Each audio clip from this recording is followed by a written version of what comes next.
Sherry, can you hear me? Good evening. My name is Bishop Colette Matthews Carter, and I am honored to serve as the president of the Syracuse Onondaga branch of the NAACP. And this evening we have our monthly membership meeting, and we're so very excited because we have a very pertinent topic, a topic that we're all extremely concerned about. And it's actually one of the NAACP's game changers: economic inclusion, getting our fair share for Black and Brown communities. And so we're very, very excited tonight to have the chair of our Economic Development Committee, Terry Woodfork, and a wonderful panel that he's going to introduce, and a wonderful host in the person of George Kilpatrick. So having said that, welcome to all of our members. Welcome to all of you who are joining us live. Get ready for a vibrant and robust conversation about something that we're deeply concerned about: economic inclusion. I'm going to turn it over to Terry. Good evening, everyone. I'd like to say, again, my name is Terry Woodfork. I'm the chair of the NAACP Economic Development Committee, and also co-owner of the Woodfork Group, a consulting and business advisory service in purchasing and contracting. I'd like to thank the NAACP for hosting this event tonight. And I don't have my slides, but I did want to talk to the economic development before I turn it over to the host. What we are about. We're about economic opportunity. As a broad brush, we're about economic development. Our Economic Development Committee recognizes the importance of the economy in advancing the equal opportunity society. We aim to address the challenging economic realities facing our country, including poverty, lack of jobs, and disproportionate high unemployment, lack of affordable housing, foreclosures, and etc. Our work enhances the capacity of the African American and other underserved groups through financial economic education, individual and community asset building initiatives, diversity, inclusion in business hiring, career advancement, procurement, and monitoring financial practices. What are the goals for our local area? Our Committee on Economic Development shall implement local efforts and support national programs to preserve and expand on economic empowerment among African Americans by researching and establishing relationships with private and public entities, supporting the work of the National Office and monitoring the progress of activities in the private and public entities, implementing local efforts to promote the growth of business ownership, which we will be talking about today, increasing employment and job creation, encouraging business development, again, and home ownership. We are one of the Economic Development Committee has been charged with one of the 6 main NAACP national game changers. And that game changer is a chance, is stated as a chance to live the American dream for all.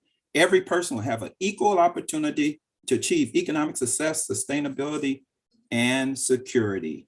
The last thing I'd like to say is the Economic Development Committee has at least 3 major initiatives that they have had going forward. One is the Community NAACP Economic Development Survey. We hope to have that published very soon to get the public's input and the membership's input as to what they think is important or the primary ideas to pursue under the large economic development umbrella.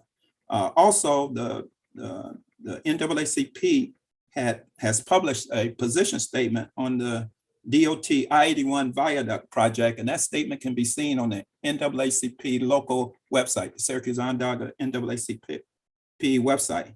And lastly, we are really trying to move forward with our economic development webpage by adding links to companies local that are hiring and that are hiring quite a few people. So we're trying to do our part in sharing that kind of information with the public.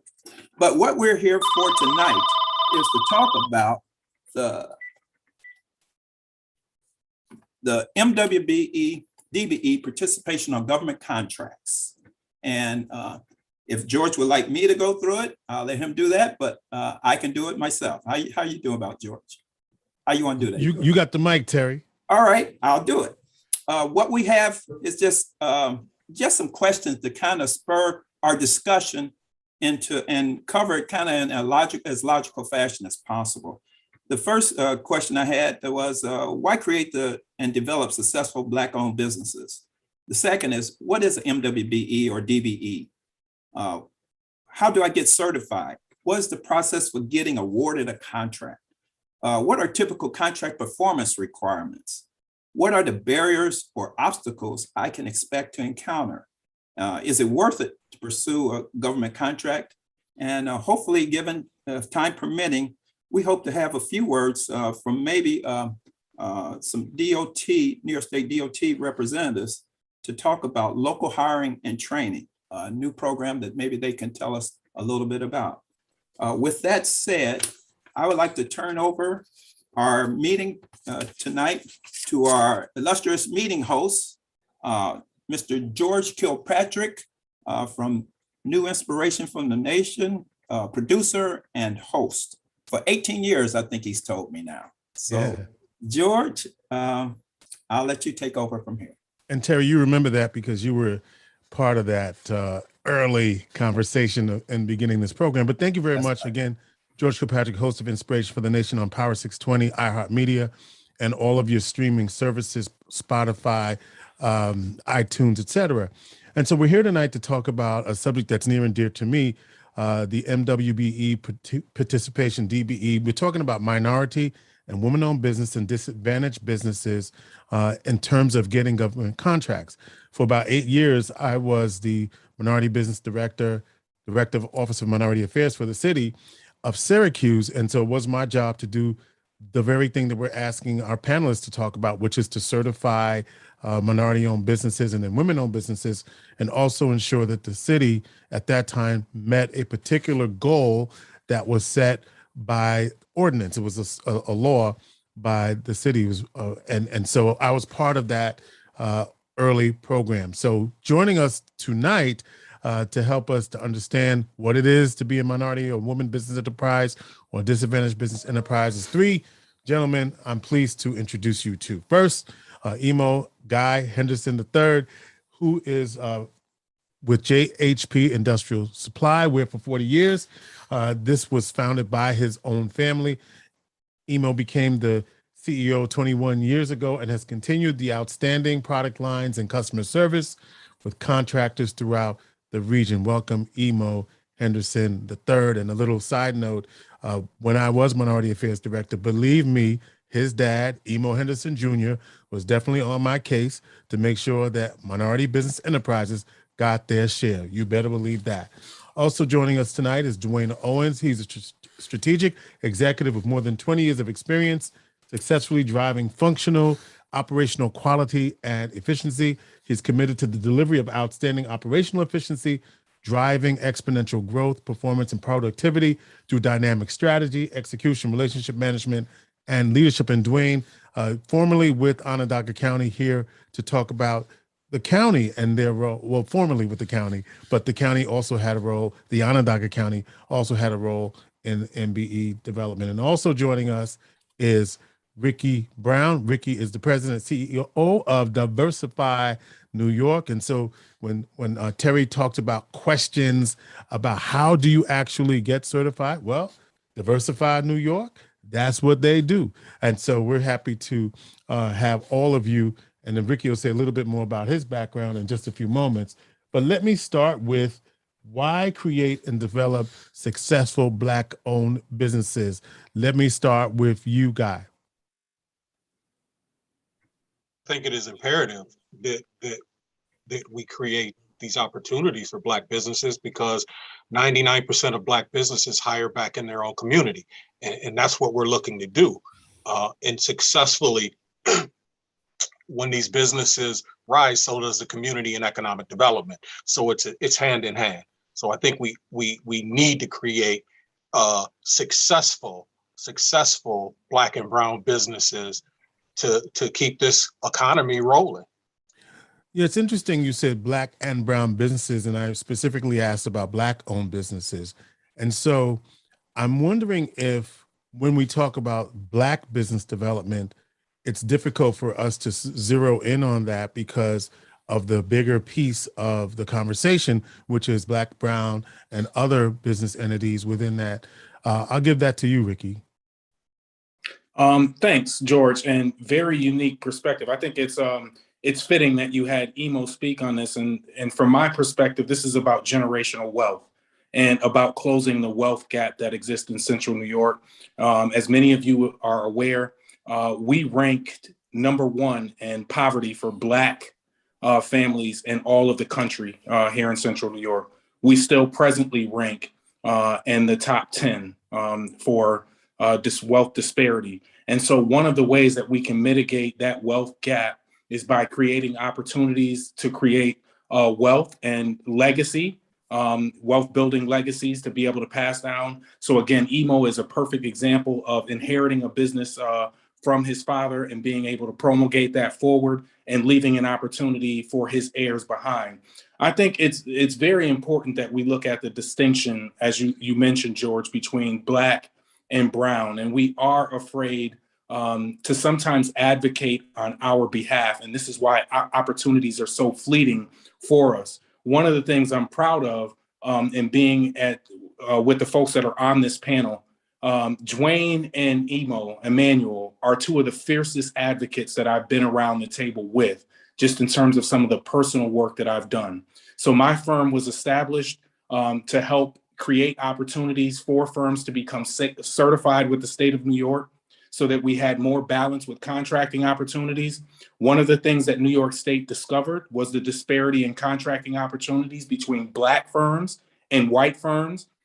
And what that disparity study discovered was that more than 90% of the contracts that were being dispersed by New York State were going to white male-owned businesses.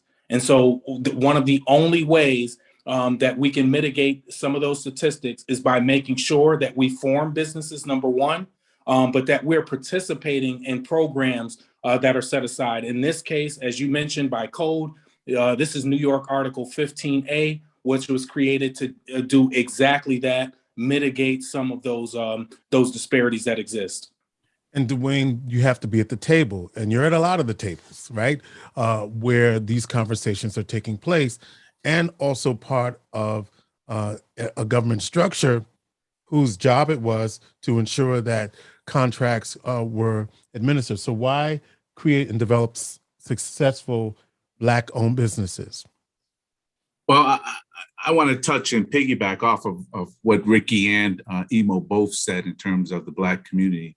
See, a community isn't a community just because you call it a community. What makes up a community is two things: a cultural group of people coming together to socialize and for commerce, business. You need both in order to establish a community.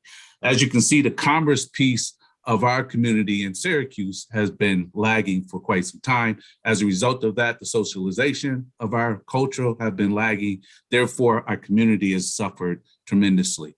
My belief is, in order to build up a community, we need to do it from an economic standpoint. In order to do that, you need to establish commerce.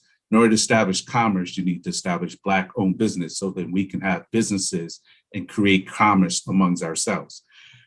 Currently, in Syracuse and nationally, and I could be a little off by the statistics, but we're about 11 to 13% of the population. If we had 11 to 13% of the gross national product of this nation, our quality of life for everyone Black in this country would be a lot better. And if we keep that in mind and keep that on the goal, then we would do a lot better. And that starts from an economic standpoint, from either commerce. And we need Black businesses to create commerce. And I thank you for that, Dwayne, because I wanted to make that distinction because I know the government programs are not specifically designed for Black-owned businesses. They're part of the protected class within which those programs operate. But when you have a conversation which starts out by asking why advocate for successful Black-owned businesses, I think we need to name it, and we need to be clear that for the purposes, for community building purposes, we need to make sure that there is that attention given. And that's why I wanted to make that distinction and ask that question. But Dwayne, let me go back to you on this one. When we talk about MBEs and DBEs, what are we talking about? Well, we're talking about MBEs, minorities. Unfortunately, that includes, it's grown through the years and includes different multiple cultural groups, right? But for the most part, when we talk about in terms of this conversation, Black businesses, and its business enterprise. So we're looking to establish those things. Unfortunately, to Rickey's point, we need to get them certified and see who's out there. But because of the lack of opportunities, we have to make family and business decisions. So we no longer go into carpentry, electrical business, because those businesses have developed into legacy type trades for organizations that are already, the unions are already there. So we found other avenues to make a living. Now with the opportunity like 81 and more construction coming back, all of a sudden we want to turn on the faucet and it's like, okay, where's the Black companies? Where's the MBEs at? They're nowhere to be found. We got to develop them. We didn't get into this mess overnight, and we're definitely not going to get out of it overnight, but we got to start somewhere. And Rickey and Emo are doing a fantastic job of leading the charge there. Yeah, and I think in DBE, we're talking disadvantaged business enterprises, which is not based in it's based, there's a number of different factors that qualify for someone to be DBE. Who wants to answer that question? I'll take that question, George. It's important that we understand the technicality around being a minority certified business. So there are a number of distinctions. Number one, because there wasn't a great deal of awareness around this program, I think the assumption among a lot of the Black community is that I am simply Black or brown, and then therefore I am qualified to participate in these programs, when it is an administrative piece, meaning you have to go through the certification process and declaring that you're Black and the brown. And that is with the city, that is with the state as well. And so it would behoove us all to increase awareness in and around what those programs signify. And so from a certain standpoint, there are federal certifications, there are state certifications, and then you can be certified with the city of Syracuse as well.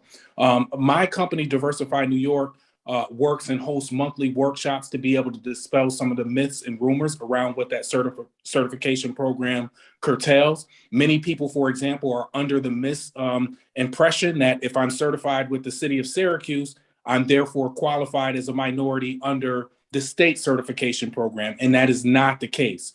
Whereas if you were certified with the state of New York, your certification would be good. It supersedes every city and town in the state, and you would be able to use your certification throughout.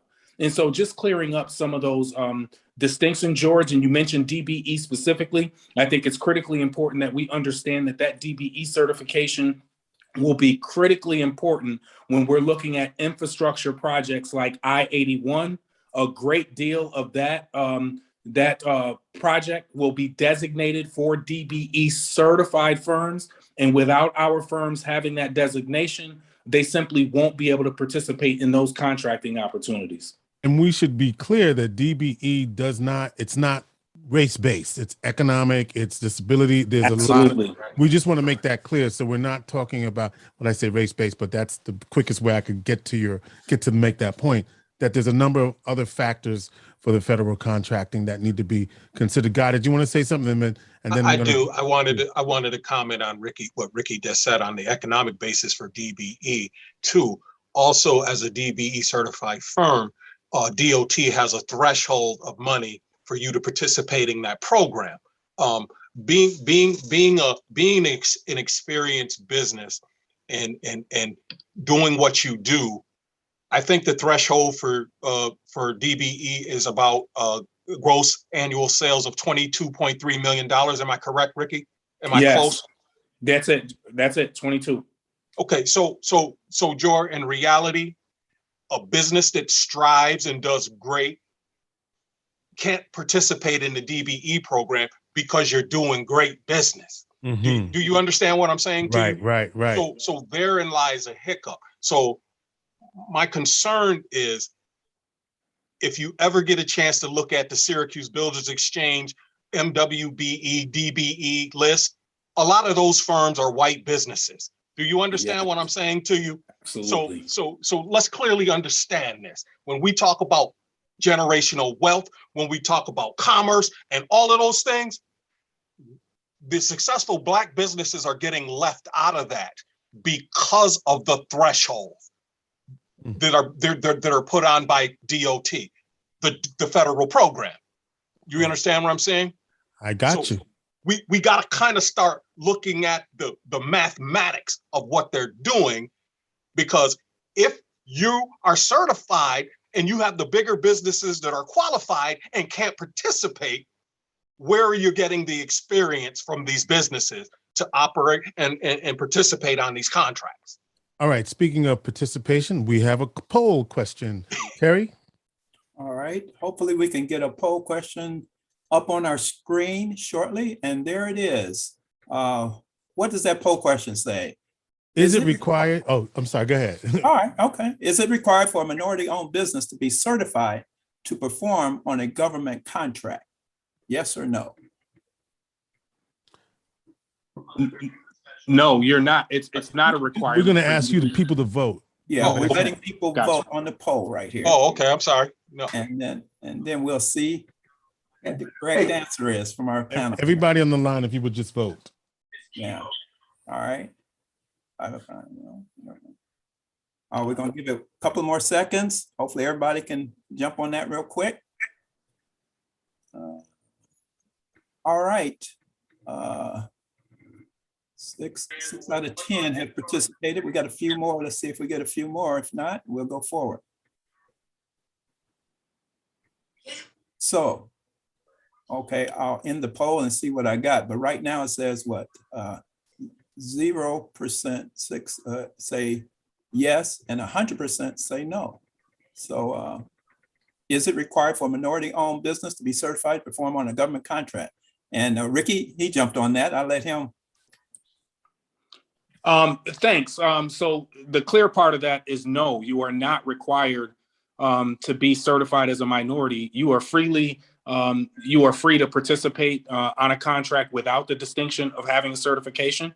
What needs to be clear, though, is that there are portions of contracts, and not all contracts, to be clear, but there are portions of certain projects that are designated specifically to minority and women-owned businesses. And if you are not certified, you will not be able to participate in that portion of the contract. So that's a big distinction. And one of the, go ahead. Can I pipe in here 1 second? You know, it's great to talk about minority certified contract. Who is speaking? The problem is, the caveat here is that wait, but who is speaking? This is Don. Oh, okay. Oh, okay. The problem is that you have to be in business for at least a year before you can go into the certification program. The problem is there are a lot of startup businesses now that could compete, but because they don't have that year behind them or whatever the time frame, they're not classified as a minority contractor or part of the minority business enterprise, which is what's really hurting the Black community. They need to eradicate that time frame. If you're Black, you have the money, and you're able to do the job, you should be certified as a minority contractor. So, Don, hold on to that thought for a minute, and I'm going to ask if you do have a question going forward, if you would raise your hand so we could know that, so we can keep the flow going and we can get to those questions, because we do have a few things to get to. But Dwayne, did you want to respond to Don? Yeah, I do. Don hit the nail right on the head. And this is one of the things I battle with from the inside, working my way out. It's the contract language that really is the barriers. There's details in those language that keeps us out. One of the things we did at the county while we were there under the Mahoney's administration was we looked at some of that language. Some of the language often said, in order to bid for this project, as a contractor or as a professional service, you had to have X amount of years of experience doing that type of work. To Don's point, you get excluded. We changed the language to say the company doesn't have to exist for X amount of years, but the core competency of the individuals that make up the company have to show experience in that business. Therefore, you can have a business less than a year old, but you got people who just formed that business, been doing the work for 10, 15 years. So when you change those little languages within contracts, you knock down barriers to MBEs, Black firms getting in. And that's a big one we did with just professional service and construction management. All the RFPs said you had to be in business for 5 years. There was no Black professional construction managers around here. We changed that language and boom, we got 4 or 5 companies competing.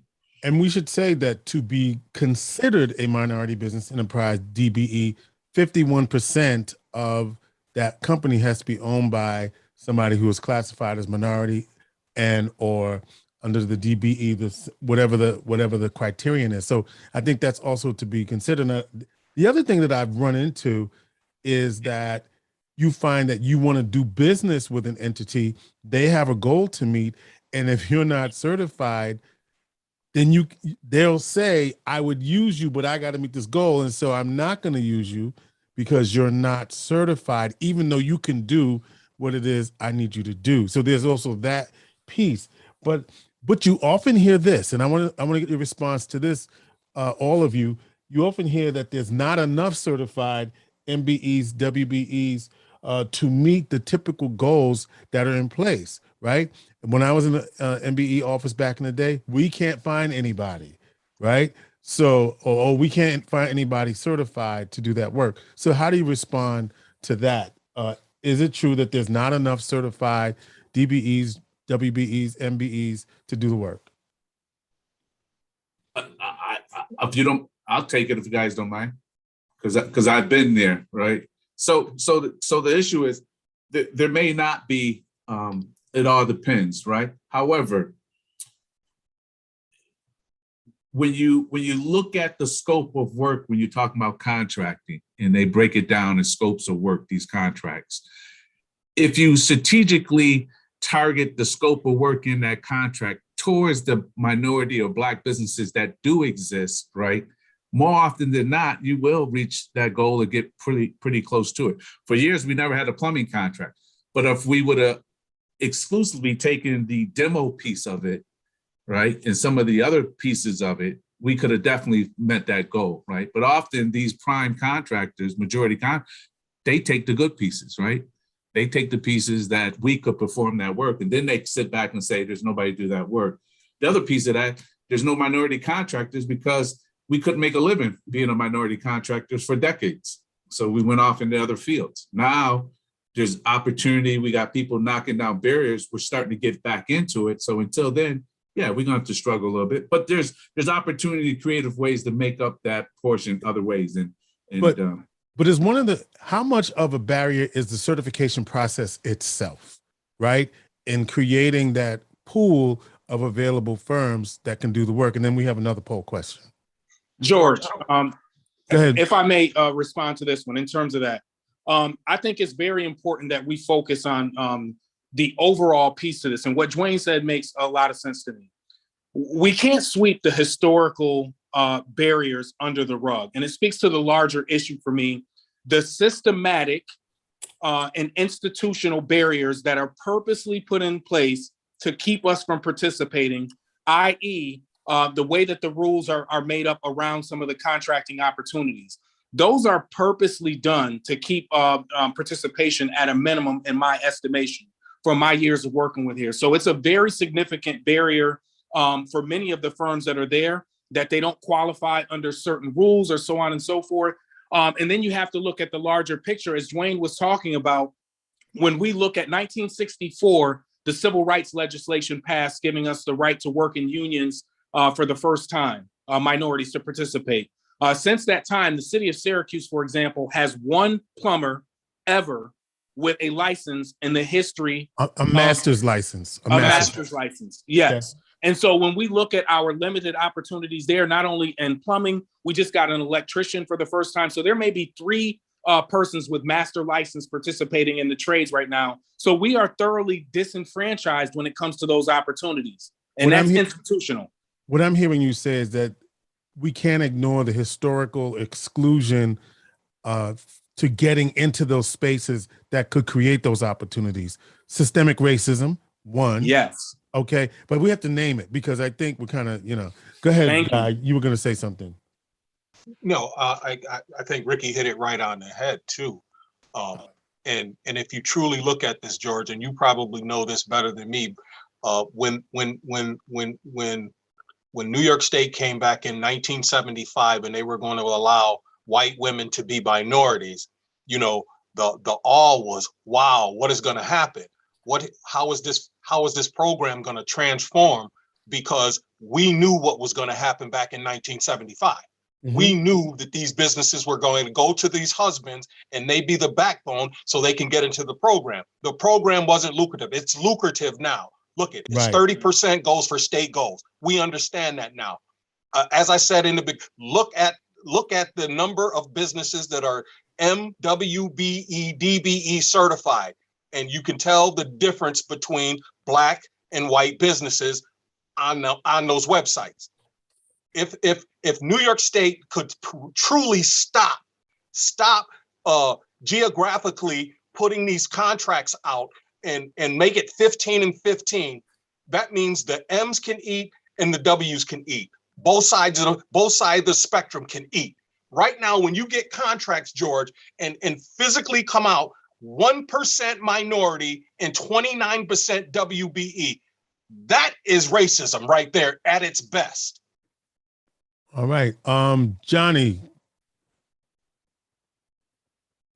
Hi, folks. Good evening. Johnny from New York State Department of Transportation. I used to run the DBE certification unit for the past 6 years. I'm now running all federal and state compliance for the Office of Civil Rights for New York State DOT. And first thing I wanted to add is there seems to be a lot of issues that you guys are referring to are unique to the MWBE program. And I just wanted to clarify that the DBE program is a little different in many respects. One of which is we don't require you to be in business for 1 year. You could be a startup firm and have that opportunity in the DBE program. In the DBE program, what we are looking is that you exist beyond paper, that you're ready, willing, and able to actually take on work with the resources necessary to carry out whatever activities you seem to control. And just wanted to put it out there that, you know, I've heard some horror stories with various certification programs. I'm just speaking from the unit that I used to run. We're here to help every applicant. We are very receptive on the phone. You guys give us a call and you could always reach us, and we're very responsive. And it's a lot easier of a process for the DBE certification than one may think. So I want to encourage people to reach out to us for information, and we'd be more than happy to assist. I do have a quick question and a brief answer if you can. Does my DBE certification mean that I'm also MBE, WBE certified? MBE certification is guided by different regulations than DBE. There's a lot of firms that qualify for one program and not the other for various reasons. Economic factors being one of them. But I wanted to throw this out because we're speaking about this tremendous opportunity, I-81, and you know, that's a $2 billion+ project. I said billion with a B. That's an immense opportunity. One of my responsibilities right now that I'm trying to work on is setting a fair goal, a fair DBE goal. That's my responsibility right now. And one of the things that I'm doing right now is I'm trying to determine what is the actual the DBE community, what's out there, what, you know, how many firms do we have out there that are ready, willing, and able to do work? And my research has identified that, you know, we have upwards of 1,500 MWBE firms in, I'm going to say upstate New York, because we're encompassing a very big area, trying to get as many upstate firms as possible to participate on this project. Versus DBEs, that DBE number is less than 400. So you got 1,500 firms out there that potentially qualify for the DBE program, but only a little over 300 took advantage of them. All right, Johnny, we're gonna get more into the I-81 in a minute, but drop your number into the chat, and we will get people ringing your phone off the hook so that they can get that opportunity. Let me now ask Terry to run another poll. All right, George, let's see if we can get the second poll question up. And there it is. In a sealed bid process, typically, does the supplier who submits the lowest responsible and responsive bid awarded the contract?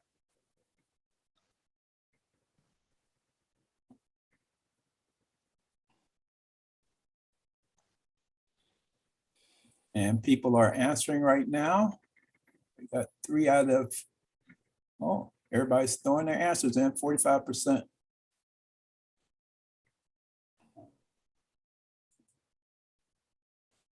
We're up to 63% response. Again, the question is, in a sealed bid process, typically does the supplier who submits the lowest responsible and responsive bid awarded the contract? And we will end the poll shortly. So I'll give you about 10 more seconds to answer if you're going to answer.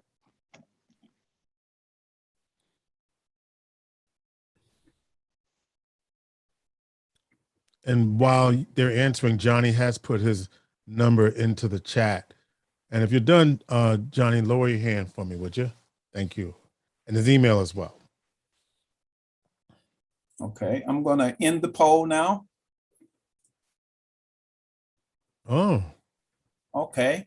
75% say yes, and 25% say no. George, do we have a panelist that would like to go Right. answer that question? Or So, Emo, you're a contractor. What's your answer to that? Not a contractor, but a supplier, George. Supplier. Sorry about that. That's a difference. There's a difference. Contractors work on projects. Suppliers supply the material for the project. Thank you for that clarification. So Rickey could probably answer that best for you. But typically in a sealed bid, on bid day, it is usually awarded to the lowest bidder. and I'll chime in on that, George. He's correct. In a sealed bid process, typically the supplier who submits the lowest bid and they are responsible and responsive will be getting awarded that contract. There are exceptions, but they get very complex and into the minutia of the complexities of the formality of the process. But the answer is typically yes. And that's why I said typically. All right, Dwayne. No, I just want to say, when you use the word typically, they're absolutely correct. New York State has adopted a new law, but have not implemented a new ruling in 15A called best value, which will allow you point systems to award, not based on the low bid, but on the best value to New York State taxpayers. They passed the law in 15A, but they haven't implemented it like they should. That's all right. And thank you for that. And let me give you all Johnny's number in the chat, 518-408-5053. And it's Johnny, JOHNNY .Cisneros, CISNEROS at dot.ny.gov. That's CISNEONE. Boy, can I spell? I'm looking right at it. CISNEROS at dot.ny.gov. Terry, did you want to run the next poll question while we at it?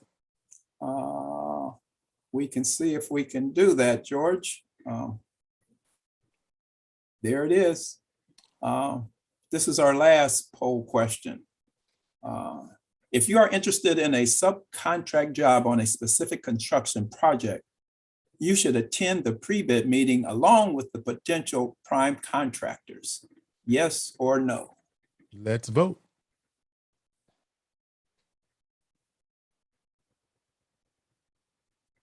I see Dwayne smiling over there. He's seen this situation a number of times. Yeah, when I was back in the day, when I was in Office of Minority Affairs in the city, one of the concerns was that the primes would often say is that they're being asked to do it after the fact, that people didn't go to the meeting and so their bid was submitted without that participation. So be interesting to hear what people say about that. Hey, George, and then on the other side of that, from the contractor standpoint, we're for lack of a better terminology, we're owner-occupied type of workers business. Like, we're usually working with our company. Right. We can't afford, we don't have a workforce and the overhead that we can send someone to represent us. All right, but hold on with that, because let's see what the folks think. All right, I'll end the poll right here. What we say of the question, if you are interested in a subcontract on a specific construction project, you should attend the pre-bid meeting along with the potential prime contractors. we have 100% said yes and 0% said no. But Dwayne says, mhm. The reality is, yes, you should, but the reality is you more often than not can't, right? Right. And George, Dwayne is absolutely correct. So now what Onondaga County does, they bring the MWBE participation, the MBE coordinator to the pre-bid meeting and explains to them, this is what they have to do. And now, now what happens is there's, once the pre-bid is done, they have 7 days, I think, to go out and get the opportunities from the subcontractors. So they're trying to alleviate those barriers, because we do have owner occupied businesses, and the president could be the chief worker. You understand what I mean? Right. And so we do have, so we're trying to eliminate some of those barriers too. We took it a step further, George, to help minority companies. We even took it a step further, which a lot of people lose track of this again. They've since backslided to the old way, but we went to, like you said earlier, George said the majority companies say afterwards, oh, you tell us we need to do this after the fact. We started at the county requiring their utilization plan. Tell us what minority Black companies you use in your sealed bid. And if it's not in your sealed bid, we can disqualify you. So we try to get that implemented, started getting that going, and then it just sort of backtracked. But that way you can't come after the fact as part of your bid, and we can talk in details, but you can't shop contractors' numbers around. That's a whole nother thing. George, I'd like to confirm what Dwayne is saying, because I was in the purchasing office at that time, and that was probably one of the best new ideas that I saw when receiving bids from primes for the contracts that were let at the county. They had to include in their paperwork, what subcontractors they had agreement with on pricing and on scope. And they could, once we opened the bid, they couldn't change it without the county's specific okay. And if they didn't submit that paperwork prior to bid opening, I would not be able to announce their bid, because it wasn't responsive to the bid itself. But one other thing, on the pre-bid meeting, I really would encourage the subcontractor representative to attend those meetings. That is probably one of the best marketing places to be able to get your face in front of the primes, be able to discuss the possible scope of works that they may have on that. And that's up front. It's not at the very front, but it is a time to be able to get your face in front of them, because a lot of this is relationship based too. It's relationship based. Thank you, Terry. And Johnny put in the chat, the size cap for DBE is 26.29 million. And I've got 3 things I want to do, then I'm going to open it up, and then we'll come to a conclusion here. The first thing is, what are the barriers, right? So we talk about all this opportunity, but there's still barriers that prevent. So that's one question I have. I want to still get to this. How difficult is it to become certified? I want to get to that. And so let me just do those 2. First of all, what are the barriers?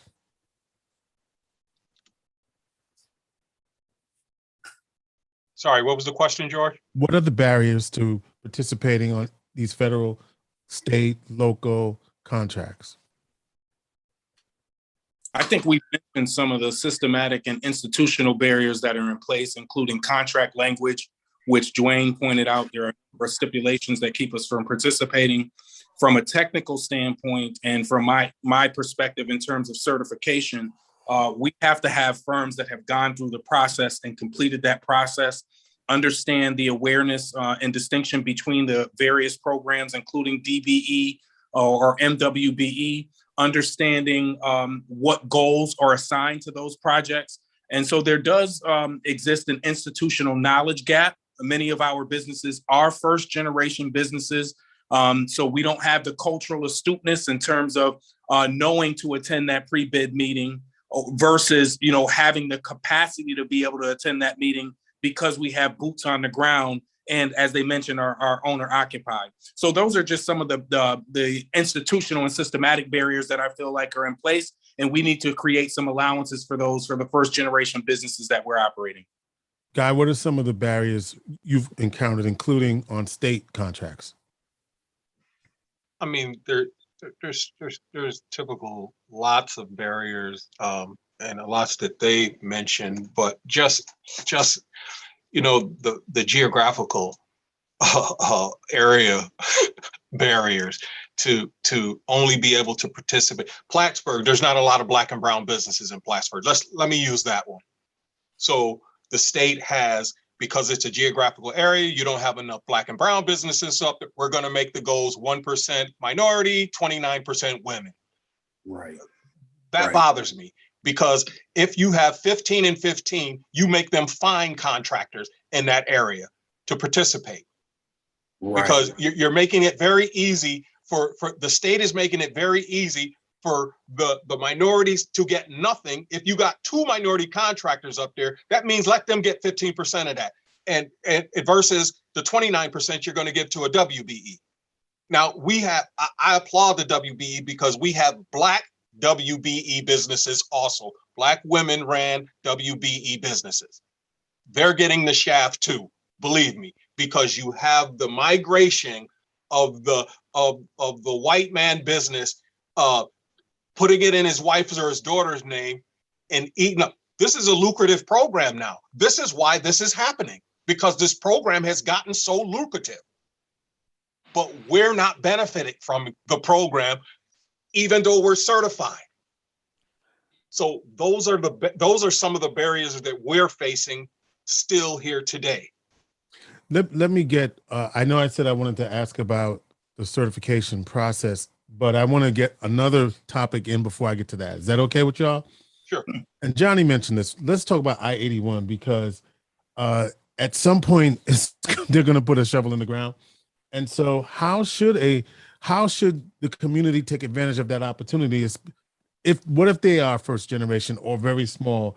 How should they plan to get their participation order, to get a subcontract or a purchase order? How should they plan to be involved in that? So George, not only do I run JHP, I'm the vice president of the Urban Jobs Task Force. We've been fighting this fight for a long time. Everybody knew something was going to happen with I-81. A lot of the businesses here never thought about getting the DBE certification, not knowing that this was going to be a federal project. Mm-hmm. You know, and Johnny did mention it, and Rickey, he did correct us. They moved it up from 22 to 26 because of inflation. Okay, we get that. And I did ask him, was it over a period of 2 or 3 years, your gross sales? I-81 is going to be a good project.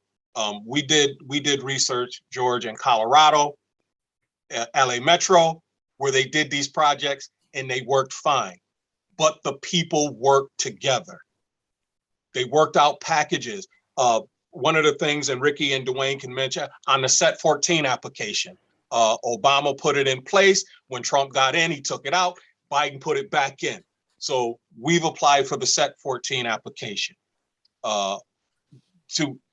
We don't have, you mentioned professionals like carpenters, plumbers, electrician.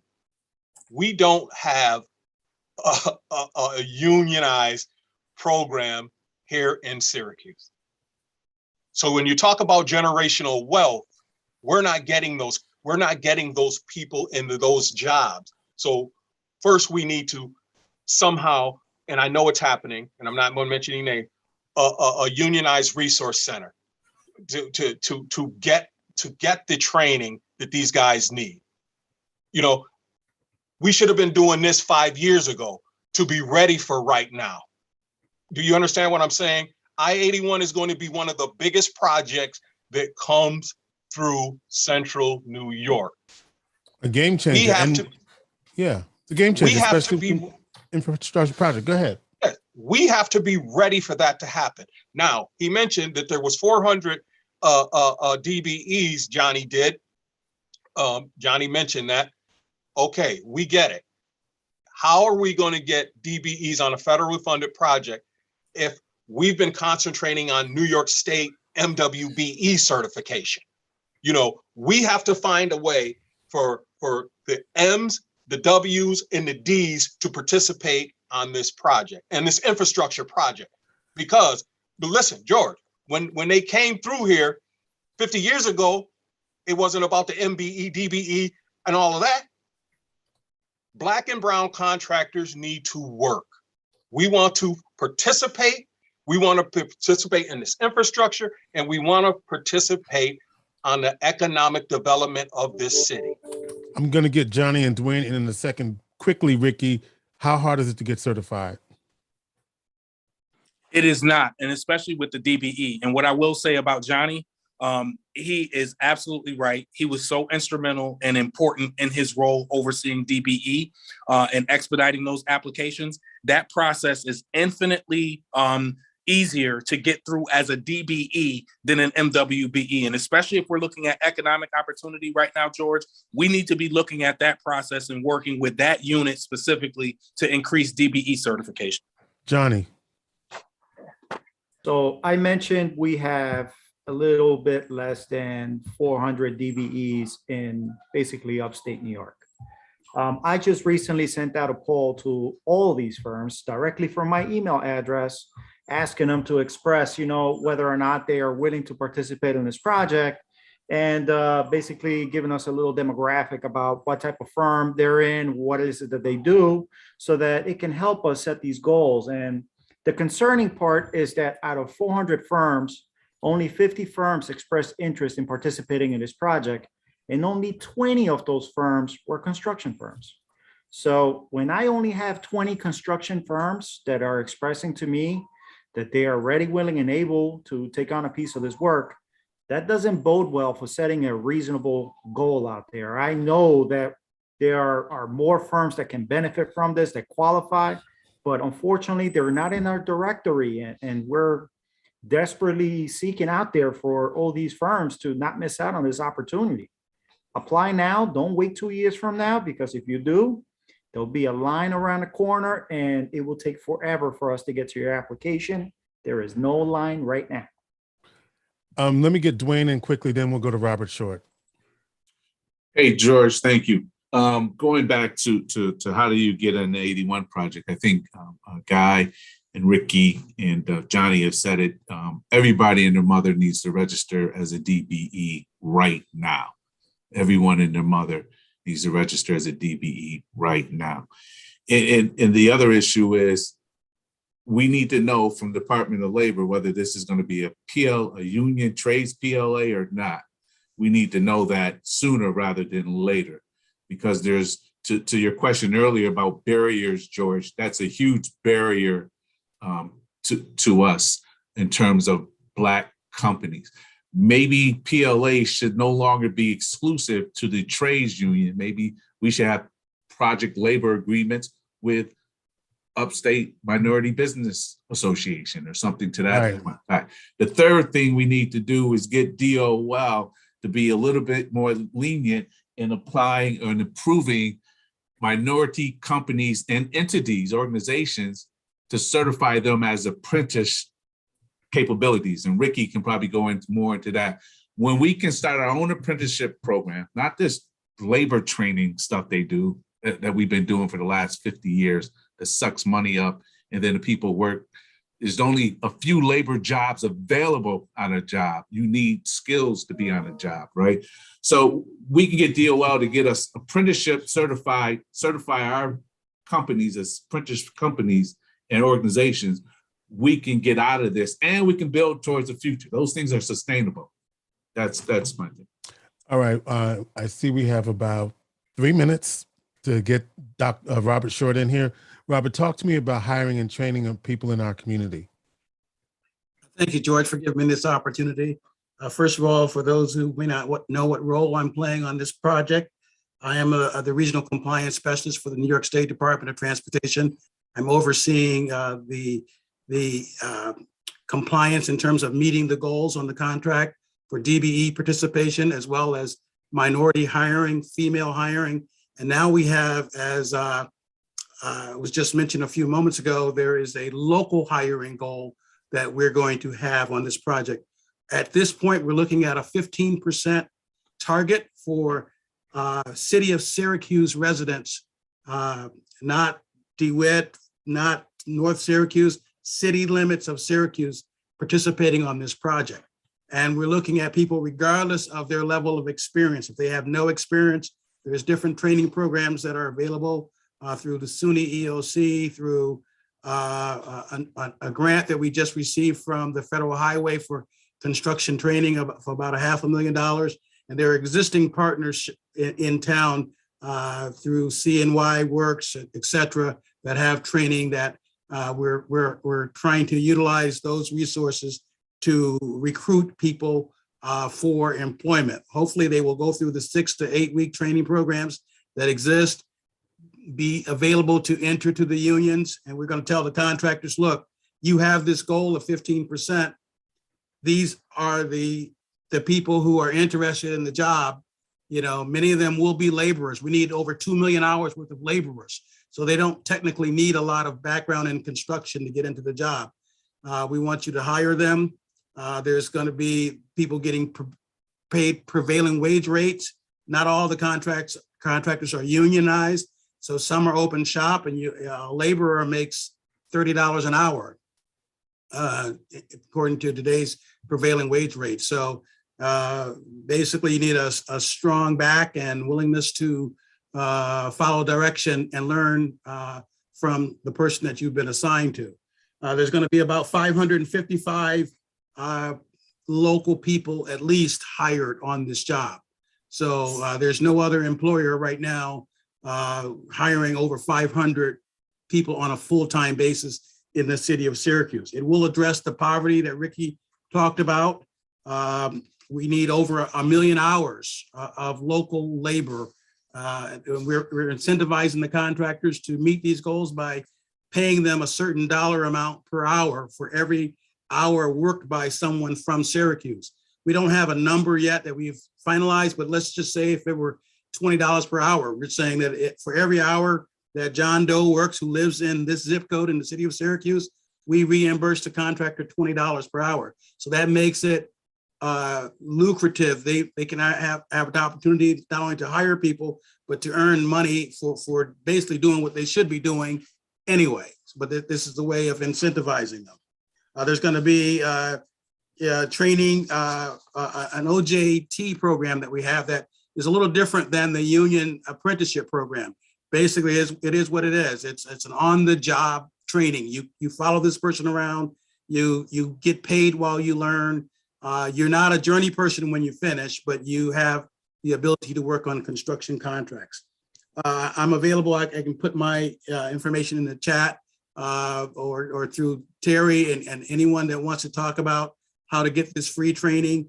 We're willing to show you how to get it. One more thing I wanted to mention, and I was reminded that even now as we speak, anyone who wants to work for the highway, for the DOT as a highway maintenance trainee, we're hiring people today off of the street. You have to have a driver's license, but you don't have to have a CDL license. We will pay to train you to get the CDL Class A license. And all you have to do is pass a physical, which includes a drug test. But I mean, you don't have to already have the credentials, whereas in the past, you had to have the CDL Class A or B before you applied. So, we're willing to work with you. And, hopefully the community gets the word that, yeah, we had problems in the past. 50 years ago, someone brought that up. But today, if you truly want to work on this project, there's a good chance that you will be given that opportunity because the goals are going to be set and the compensation is going to be good for the contractors to meet that goal. Thank you, Robert. Robert, please drop your number into the chat. And I know there's so much more to get to and we are out of time. So thank you to Robert, thank you to Johnny, but also thank you to our great panel, to Dwayne Owens, to Henderson, to Rickey Brown. for the work that you're doing. And I'll turn it over to Terry Woodfork. Thank you, George. George, I appreciate all that you've done with the hosting and moderating this panel discussion. I think it was good and wide ranging like we had expected to be. And the panelists, Rickey, Emo, Dwayne, they brought the passion and the knowledge that we expected to hear. And I really want to thank, also the input from the New York State DOT representatives that we had on the line tonight. This is about wealth and power for our community. And Dwayne had mentioned that, community, we're a neighborhood right now. We need to move into that space of community where we are competitive and self-sufficient. And that's based on the economic development. It's based on business ownership, jobs, where we can put money back in the community. Right now, we didn't say it, but I think every dollar in our community goes around our community like one time. Other successful communities, it goes around 18 times. It has somewhere to go.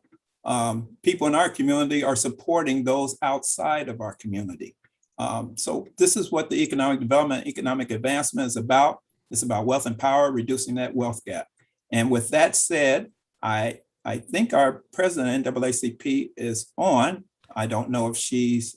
I think you're closing it out, Terry. But yeah, so I'm going to close it out here. I'd like to thank everybody. And I appreciate your input. And you don't forget to sign up to be a member of the NAACP if you're not, and to help move this effort forward. Thanks a lot.